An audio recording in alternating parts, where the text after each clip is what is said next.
Nah, kemarin sempat dengar beritanya ada yang bilang Cintami Atmanegara mangkir ya.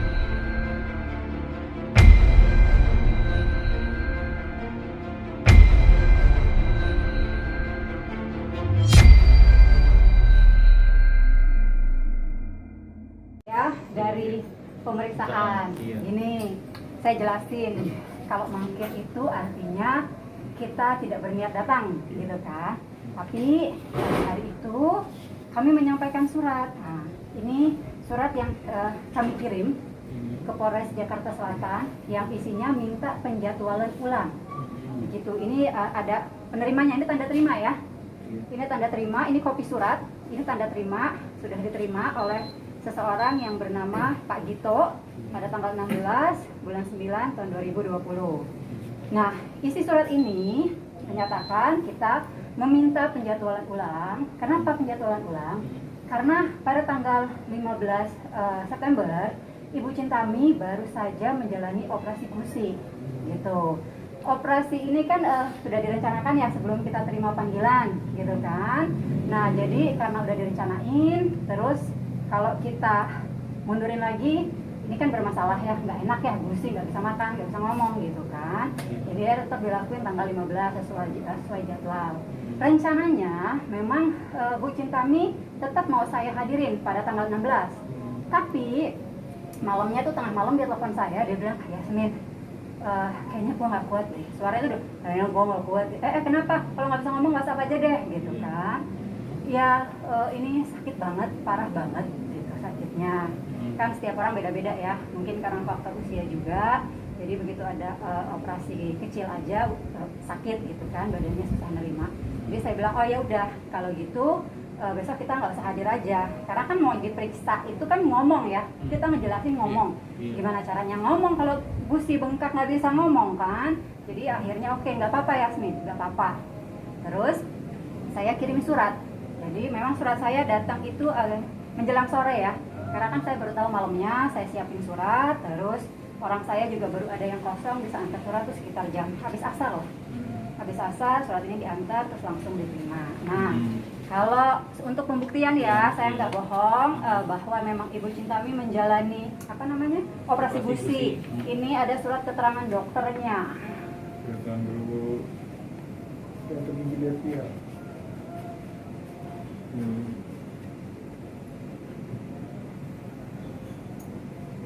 Itu operasi tanggal berapa, Bu? Tanggal 15. Memang di sini surat keterangan 2 hari ya, 16, 17. Iya. Gitu. Nah, dalam surat saya minta dijadwalkan ulang. Saya sebutkan tanggal memang, tapi saya juga bilang dalam surat saya atau kalau tidak bisa pada tanggal yang saya minta, maka boleh kapan saja sesuai dengan waktunya penyidik, seperti itu. Jadi ini udah beres ya, artinya kita tidak mangkir, kita melakukan penjadwalan ulang, seperti itu. Oke. Nah, di sini juga boleh ya saya sedikit meluruskan gini. Dalam video yang beredar sejak pertama kali bahwa Deyani ini disebut sebagai pegawai atau karyawan, gitu kan ya. Nah, pegawai atau karyawan itu harus dibuktikan dengan adanya surat kontrak kerja, gitu.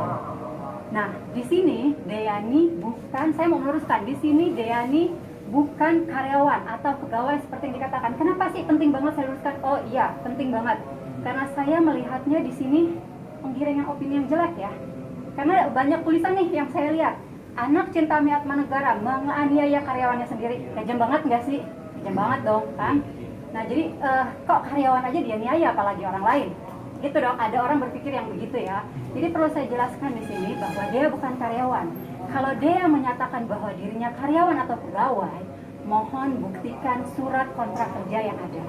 Atau bilang nggak punya surat kontrak kerja, ya udah kan dia bilang 2,5 bulan ya udah bekerja gitu kan. Ya udah berarti kan kalau namanya orang bekerja digaji dong awal bulan atau akhir bulan. Punya nggak sih bukti transfer itu kalau dia bekerja selama 2,5 bulan kami gaji gitu. Di sini dia benar-benar awalnya tinggal di rumah Cintami Atmanegara karena kebaikan hati Cintami untuk memberikan tumpangan. gitu. Dan di awal nih kalau dibilang dia diusir gitu kan, sadis sekali ya. Chintami Atmanegara mengusir karyawannya sendiri. Wah, sadis banget tuh.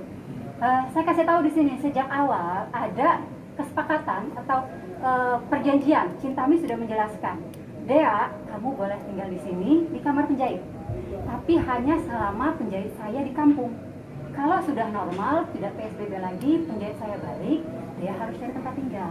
Nah, pada tanggal 30 Juli, Chintami memberitahu kepada dia dengan baik-baik. Bahasanya begini nih, saya tiruin ya. Dia, tante mohon maaf, pakai kata mohon maaf gitu. Penjahit tante mau datang. Kapan tante? Kalau nggak besok, mungkin lusa. Jadi dia tolong cari tempat tinggal lain. Mungkin dia bisa hubungi keluarga. Namanya orang kan kita pasti punya keluarga dong. Boleh om, tante, temen. Nggak punya tante. Gitu. Terus biasalah kemudian dia menantang, bukan nantang ya. Kalau saya bilang dia cari perhatiannya dengan saya mau jual ginjal di mana. Oke. Nah, terus itu tanggal 30 ya. Tanggal 30 setelah pembicaraan itu Chintami mengatakan dengan sangat baik-baik. Chintami juga bilang nggak perlu malam ini, boleh besok, boleh lusa, pokoknya cari tempat deh, dapat tempat baru pindah gitu. Nah kalau yang jadi itu tidak diusir ya, artinya sudah ada kesepakatan di awal, sudah diberitahukan di awal, kemudian waktu sebelum waktunya tiba sudah dikasih tahu penjahitnya mau datang, kamar udah dipakai. Nah saya juga menjelaskan di sini, dinyatakan katanya terjadi dugaan penganiayaan itu pada tanggal 30 Juli. Ini perlu saya lurusin di sini. Tanggal 30 Juli tidak ada kejadian yang dibilang dugaan penganiayaan itu. Tanggal 30 Juli adalah hari di mana Dea diminta mencari tempat tinggal lain dengan baik-baik. Bukan diusir. Kalau diusir itu gini, pergi kamu. Nah, itu diusir ya. Kalau dibilang maaf ya, boleh ya cari tempat tinggal lain, itu nggak mesti.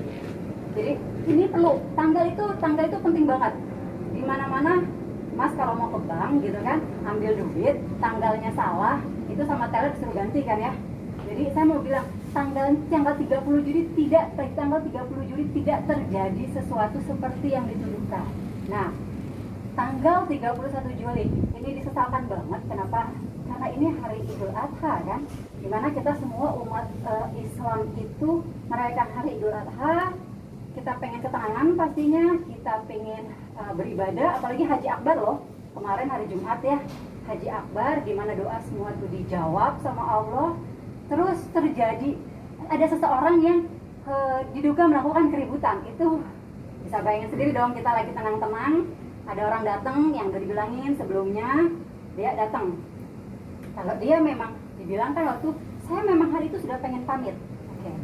Kenapa kalau memang mau pamit kok nggak langsung ke kamarnya beres-beres baju, tapi kenapa ke atas seperti itu?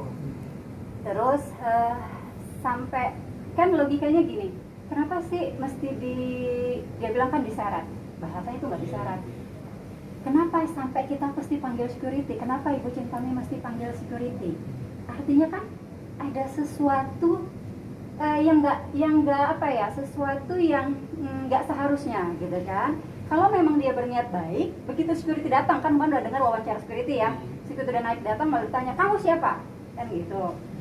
Harusnya begitu bilang, saya security, ibu udah diminta pergi aja. Turun, oke, saya pergi. Apa mungkin akan diseret kalau dia mau turun? Enggak dong logikanya. Tapi itu bukan diseret, itu diangkat karena dia meronta, nggak mau tangan satu sini, itu dia meronta gitu. Sehingga kalau dibilang katanya badannya ada punggungnya yang biru lah, sakit lah, karena memang dia menjatuhkan diri di tangga ya, dia namanya meronta, dipegang kan kejedot-jedot kayak gitu. Nah itu sih yang menurut saya harus saya lurusin gitu. Tapi pihak dari siapa? Gitu. Nah itu dia. Gimana ceritanya sesungguhnya? Buat semua orang yang kenal Chintami pasti nggak akan percaya kalau Chintami itu bisa ngomong syukurin loh, nggak akan mungkin percaya. Kenapa? Chintami itu orang yang bener-bener lembut banget, nggak pernah marah gitu. Mungkin sayang banyak marah-marah sama Ibu Chintami gitu. Jadi pada kejadian betul Ibu Chintami ada di situ gitu kan. Tapi Ibu Chintami bukannya menyaksikan sebuah penyiksaan seperti yang dibilang ya, karena penyiksaan itu tidak ada gitu. Nah nanti mungkin saya akan mengundang teman-teman lagi kemungkinan minggu depan supaya mungkin yang bersangkutan yang mengalami kejadiannya sendiri untuk menceritakan apa sih yang terjadi. Jadi kan waktu kejadian itu ada Alif ya, Iya. ada 2 orang security ya, terus ada karyawan yang lain juga. Nah nanti biar mereka yang menjelaskan apa sih yang kejadian di situ pada tanggal 31 Juli.